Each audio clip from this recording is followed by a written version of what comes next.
Frères et sœurs, Shalom. Ce message s'adresse d'abord à tous ceux qui se disent descendants génétiques d'Abraham par la lignée d'Ismaël et israélites par la lignée d'Isaac, et à tous ceux qui n'ont pas encore reçu Jésus dans leur vie comme Seigneur et Sauveur. Oui, Seigneur, ma prière s'adresse à eux, à ceux que je dis, tous ces descendants d'Abraham, Seigneur, afin que, Seigneur, ce message puisse être reçu dans leur cœur. Ouvre le cœur de chacun, afin qu'il puisse recevoir ce message, afin que ce message puisse tomber dans le bon terrain et qu'il puisse produire des fruits. Dans le nom de Jésus-Christ. Amen. Oui, on va lire dans 1 Timothée, chapitre 2, au verset 4. Dieu désire que tous les hommes soient sauvés et parviennent à la connaissance de la vérité. Mais le désir de Dieu, ce n'est pas que l'homme puisse se perdre, mais pour que l'homme soit sauvé et parvienne à la connaissance de la vérité. Et c'est cette vérité qui va sauver les hommes. Jésus-Christ est la vérité. C'est la question épineuse qui se pose et que nous allons essayer de découvrir ensemble. Dieu a créé l'homme parfait, sans péché, et l'a placé dans le jardin d'Éden, ou paradis. Enfin, d'où vient alors le péché et comment le péché est entré dans le monde? Nous allons lire dans le livre de la Genèse, chapitre 2, au verset 15 à 17. L'Éternel Dieu prit l'homme et le plaça dans le jardin d'Éden pour le cultiver et pour le garder. L'Éternel Dieu donna cet ordre à l'homme: tu pourras manger de tous les arbres du jardin, mais tu ne mangeras pas de l'arbre de la connaissance du bien et du mal, car les jours où tu en mangeras, tu mourras certainement. Voilà. Dieu donne un ordre à l'homme afin que l'homme puisse respecter ce qu'il a dit. Mais nous allons voir après que l'homme n'a pas respecté cet ordre que Dieu lui a donné. Nous allons lire dans Genèse 6, la Genèse 3 au verset 6. Et il est écrit comme ceci: la femme vit que l'arbre était bon à manger et agréable à la vue, et qu'il était précieux pour ouvrir l'intelligence. Elle prit de son fruit et en mangea. Elle donna aussi à son mari qui était auprès d'elle, et il en mangea. Et voilà que l'homme n'a pas respecté. Si je parle ici de l'homme, ça veut dire l'homme et la femme en même temps. Et ici, l'homme, c'est lui le responsable. L'homme n'a pas respecté l'ordre que Dieu lui a donné. Parce qu'il était tout près de sa femme, il l'a vu, et il était au courant de tout ce que Dieu avait dit. Alors, nous allons lire ensuite dans le même livre de Genèse 3, 17 à 19.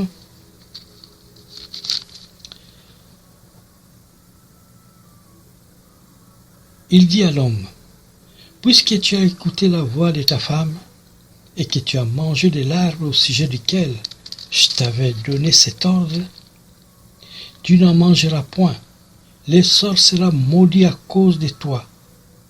C'est à force de peine que tu en tireras ta nourriture tous les jours de ta vie. Il te produira des épines et des ronces, et tu mangeras de l'herbe des champs. C'est à la sueur de ton visage que tu mangeras du pain, jusqu'à ce que tu retournes la terre d'où tu as été pris, car tu es poussière, et tu retourneras dans la poussière. Voilà, le jugement de Dieu étant prononcé, l'Éternel Dieu chassa l'homme du jardin d'Éden pour qu'il cultive la terre d'où il avait été pris. Par une personne, le péché est entré dans le monde. Donc toute la descendance d'Adam va naître avec ces péchés appelés péchés originels. L'homme est donc séparé de Dieu. L'humanité tout entière, que ce soit blanc, noir, jaune, rouge, descendant d'Adam et Ève, hérite de ces péchés dès la naissance. Les jugements de Dieu étant prononcés, rien au monde ne pouvait annuler ce que Dieu a prononcé. Quand une parole sort de la bouche de Dieu, elle n'en retourne pas sans effet. Aucun sacrifice animal ne pouvait ôter le péché. Alors, Dieu a-t-il abandonné l'homme dans le monde? Non. Il va trouver le moyen de venir le sauver. Dieu n'est pas seulement miséricordieux, il est aussi le Dieu d'amour. Car dans beaucoup de religions, on ne trouve pas cet amour de Dieu. Dans le livre de Jean 3, 16, il est écrit « Dieu a tant aimé le monde qu'il a donné son Fils unique afin que quiconque croit en lui ne périsse pas, mais qu'il ait la vie éternelle. » Jésus est donc le Messie, le Sauveur du monde. Il est le Sauveur du monde que Dieu va envoyer pour résoudre le problème du péché et de la vie éternelle. Pour préparer la venue du Messie, Dieu va choisir un homme du nom d'Abraham, à qui il fera une promesse et plus tard une alliance. Quand nous lisons par exemple dans Genèse 12, 1 à 3, nous voyons l'Éternel dit à Abraham, « Va-t'en de ton pays, de la patrie et de la maison de ton père, dans le pays que je te montrerai. Je ferai de toi une grande nation, et je te bénirai. Je rendrai ton nom grand, et tu seras une source de bénédiction. Je bénirai ceux qui te béniront, et je maudirai ceux qui te maudiront. Et toute la famille de la terre seront bénies en toi. » Voilà, cette alliance que Dieu a faite avec Abraham. Le Messie est le descendant d'Abraham, de la lignée d'Isaac, de Jacob. Le Fils de l'humanité. Il va apporter une bénédiction pour l'humanité tout entière. C'est une puissance pour détourner notre cœur du mal, pour le purifier de toute pensée mauvaise, pour nous apprendre à penser comme lui, à aimer comme lui et agir comme lui. Ce changement est la grande bénédiction que le Messie va apporter à ceux qui croiront en lui. Le Messie attendu, c'est Jésus, que le Coran appelle Aïssa. Il a toujours existé comme la parole de Dieu. C'est Dieu lui-même incarné qui a pris chair en Marie, sa mère, et il a habité parmi nous sous une forme humaine appelée enfant de Dieu. Car rien n'est impossible à Dieu. Quand nous lisons, par exemple, dans Jean 1, chapitre 1, au verset 1 à 5, et puis 9 à 14, nous allons lire « Au commencement était la parole, et la parole était avec Dieu, et la parole était Dieu. Elle était au commencement avec Dieu. Toutes choses ont été faites par elle, et rien de ce qui a été fait n'a été fait sans elle. En elle était la vie, et la vie était la lumière des hommes. » Au verset 9, « Cette lumière était la véritable lumière qui, en venant dans le monde, éclaire tout homme. Elle était dans le monde, et le monde a été fait par elle, et le monde ne l'a point connue. Elle est venue chez les siens, et les siens ne l'ont point reçue. Mais à tous ceux qui l'ont reçu, et à ceux qui croiront en son nom, elle a donné le pouvoir de devenir enfants de Dieu, lesquels sont nés non du sang, ni de la volonté de la chair, ni de la volonté de l'homme, mais de Dieu. Et la parole a été faite chair, et il a habité parmi nous, pleine de grâce et de vérité. Et nous avons contemplé sa gloire, une gloire comme la gloire du Fils unique venu du Père. Voilà ce que l'évangile de Jean nous apporte.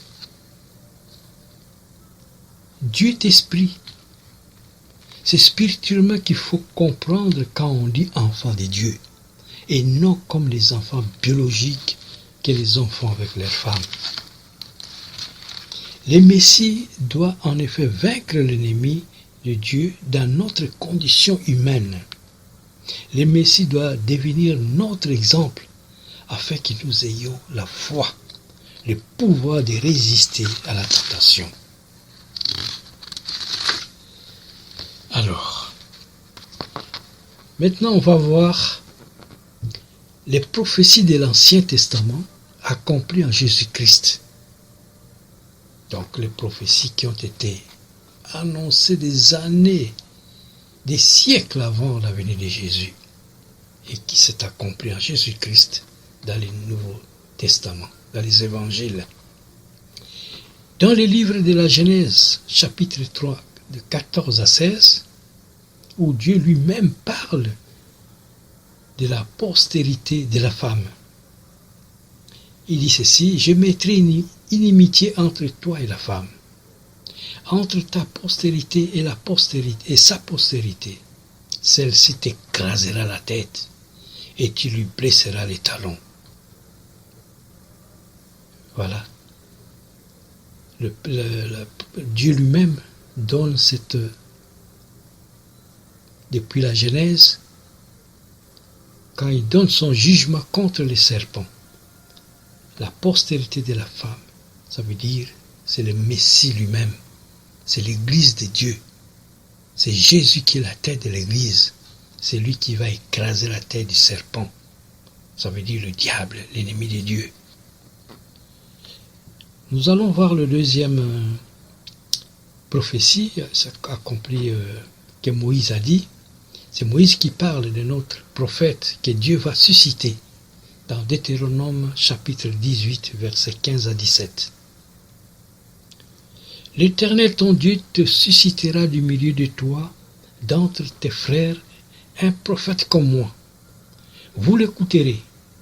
Il répondra ainsi à la demande que tu fis à l'Éternel ton Dieu à Horeb, les jours de l'assemblée, quand tu disais: que je n'entende plus la voix de l'Éternel mon Dieu, et que je ne vois plus ces grands feux afin que je ne puisse pas mourir. » Voilà. Il y a au moins 13 siècles quand Moïse a prononcé cette prophétie, et ça s'est réalisé en Jésus-Christ. Troisième prophétie, le prophète Ésaïe parle de la divinité du Messie. Dans Ésaïe 9, chapitre 9, au verset 6.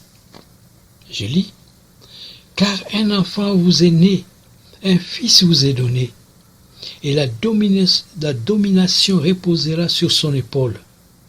On l'appellera admirable, conseiller, Dieu puissant, Père éternel, prince de la paix. » Et cette prophétie est accomplie en Matthieu chapitre 1 au verset 23. Quatrième prophétie, c'est le prophète Michée qui prophétise sur la préexistence du Messie.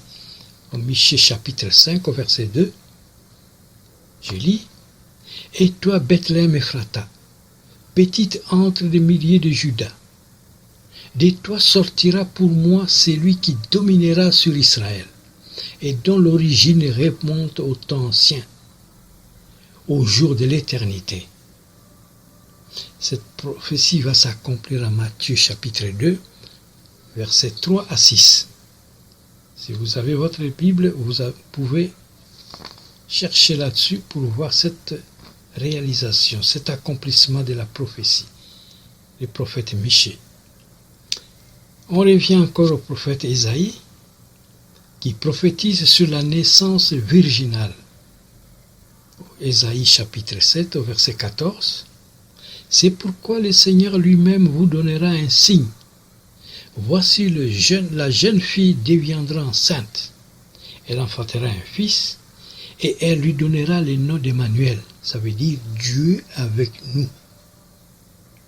Cette prophétie est accomplie en Matthieu 1, chapitre 1, versets 18 à 23. Nous avons encore une autre prophétie, toujours à Ésaïe, sa mission, il parle de la mission du Messie, Ésaïe 53, au verset 3 à 6. Méprisés et abandonnés des hommes de douleur et habitués à la souffrance, semblable à celui dont on détourne le visage. Nous l'avons dédaigné, nous n'avons fait de lui aucun cas. Cependant, ce sont nos souffrances qu'il a portées. C'est de nos douleurs qu'il s'est chargé.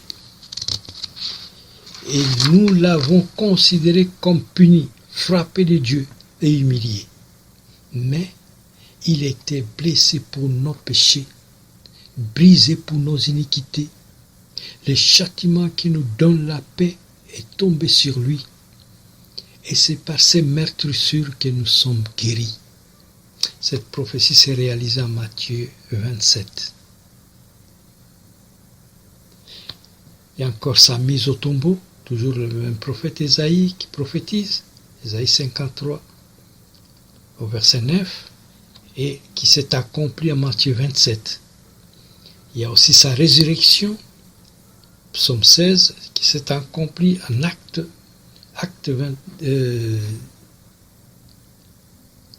2, 5. Son ascension, psaume 110, qui s'est accompli en acte 1, 6 à 17. Alors nous allons passer chez nos amis musulmans. Dans le Coran, on trouve des versets qui sont favorables à Jésus. Il est le Messie, Aïsa, la parole d'Allah et l'esprit d'Allah. Et sourate 4, 171. Il y a aussi le sourate 19-20 qui dit « Il est né d'une vierge ». Le Coran reconnaît que le Messie sera né d'une vierge. D'ailleurs, Marie est l'unique nom d'une femme écrit dans le Coran. On ne trouve pas le nom d'une autre femme ou soit la maman d'un autre prophète dans le Coran. Il n'y a que le nom de Marie. Il y a aussi Sourate 19-21, il est un signe pour l'humanité. Encore dans Sourate 3-45, il est illustre ici-bas, tout comme dans l'au-delà. Sourate 5, 110, il donne la vie, guérit les malades, ressuscite les morts. Au Sourate 19-19, il est pur, c'est-à-dire sans péché. Quel est cet homme qui est né sans péché dans le monde depuis que le monde existe? Sourate 19-34, il détient la parole de la vérité. Sourate 43-63, il est venu avec des preuves claires. Sourate 43-61, il est un signe au sujet de l'heure, ça veut dire le jugement dernier. C'est lui qui viendra juger le monde. Sourate 4, 158, Allah l'a élevé vers lui. Voilà, Jésus est monté au ciel, corps et âme, il est monté au ciel. Malgré toutes ces révélations accablantes des Écritures sur le Messie, les descendants génétiques d'Abraham restent incrédules, des deux côtés. À part les messianiques, les Israélites ne reconnaissent pas que Jésus soit le Messie, promis par Dieu, qui devait venir. Cependant, ils confirment la mort de Jésus sur la croix à Golgotha. Les musulmans, quant à eux, dans le Coran, reconnaissent en Jésus Aïsa comme Messie, mais ni quant à sa mort sur la croix, ce qui rend sa mission salvatrice d'impossible. Cela revient à dire que Jésus n'a pas accompli sa mission, le contraire de la foi chrétienne. Dans Matthieu 20, chapitre 16, non, dans Matthieu chapitre 16, verset 16, il est écrit, les derniers seront les premiers et les premiers seront les derniers. C'est vrai que ceux qui héritent des bénédictions que Dieu a fait à Abraham sont ceux qui croient en Jésus et qui sont imprégnés de l'Esprit de Dieu, formant ainsi une assemblée des enfants de Dieu qui est l'Église dont Jésus est la tête. Alors, qu'est-ce que la mort et la résurrection de Jésus apportent à l'humanité? Puisqu'on dit que Dieu a tant aimé le monde qu'il a donné son Fils unique, afin que quiconque croit en lui ne périsse pas. Voilà les bénédictions, c'est le pardon du péché. Jésus pardonne le péché. Tu vois? L'homme était séparé de Dieu. Le pardon du péché apporte une réconciliation de l'homme avec Dieu, parce que Jésus a payé le prix de nos fautes sur la croix. La délivrance. Tu vois, la mort de Jésus apporte encore la délivrance de la mort spirituelle. C'est que l'Esprit de Dieu vient habiter en l'homme. L'Esprit Saint vient habiter en l'homme, lui donnant une nouvelle naissance. Le chrétien est né de nouveau. Il a une nouvelle naissance parce que l'Esprit de Dieu vient habiter en lui.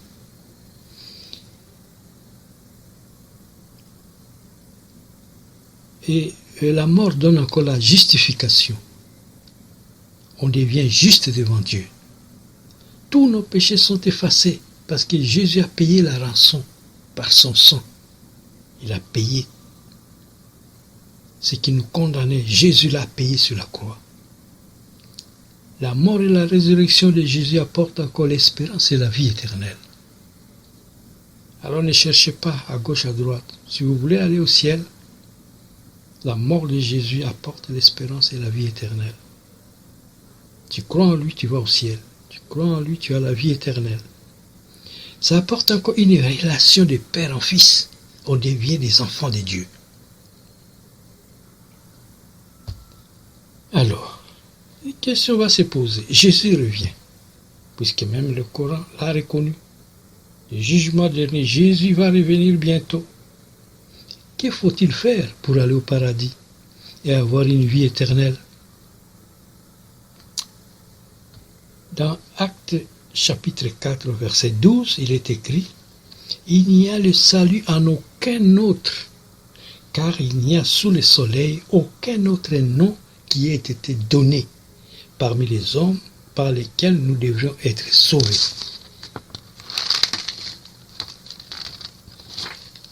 Alors je fais remarquer ici que le salut est gratuit et c'est une grâce. Il est en Jésus seul. Et qu'est-ce qu'il faut faire d'abord? La première chose à faire, c'est de croire en ce Jésus, le Messie. C'est repentir, demander pardon de ses péchés. Et troisièmement, recevoir Jésus comme Seigneur et Sauveur personnel dans notre cœur. Voilà la voie qui mène au salut. Voilà la voie. Si tu veux aller au paradis, il n'y a pas d'autre chemin. Le chemin, c'est Jésus-Christ. C'est la foi en Jésus-Christ. Alors, je termine ce petit enseignement. Que Dieu vous protège, que Dieu vous garde, que Dieu vous vienne en aide, afin que vous puissiez accepter Jésus, croire en lui, pour mériter la vie éternelle. Amen.